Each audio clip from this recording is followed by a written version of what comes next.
পাশের বাড়ির মেয়ের তো সমস্ত কীর্তিকলাপ জানেন, কিন্তু এই রসুনের উপকারিতা কি আপনি জানেন? চলুন আজকে জেনে নিই। আজকে এই রসুনের 10টা উপকারিতা নিয়ে আলোচনা করব। 1, রসুন আপনার রোগ প্রতিরোধ ক্ষমতা বাড়ায়। নাম্বার 2, আপনার যদি হাই ব্লাড প্রেসার থাকে, হাই কোলেস্ট্রল থাকে, তাহলে অবশ্যই রসুন খান। রসুন আপনার ব্লাড প্রেসার আর কোলেস্ট্রল দুটোকেই নিয়ন্ত্রণে রাখবে।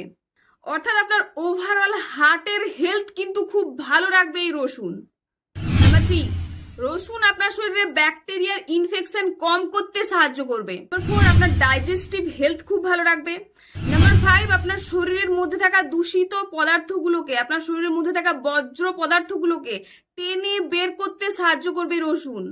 নাম্বার 6, রসুন একটা অ্যান্টি ইনফ্ল্যামেটারি। তো আপনার যদি গিঁটে ব্যথা করে বা জয়েন্টে পেন হয়, তার জন্য রসুন কিন্তু খুবই উপকারী। 7, আপনার স্কিনকে খুব ভালো রাখে। নাম্বার 8, আপনার ওজন কমাতে সাহায্য করে। নাম্বার 9, আপনার চুলের গ্রোথের জন্য খুবই ভালো এই রসুন। অ্যান্ড নাম্বার 10, এর মধ্যে অ্যান্টি ক্যান্সারিং প্রপার্টি রয়েছে।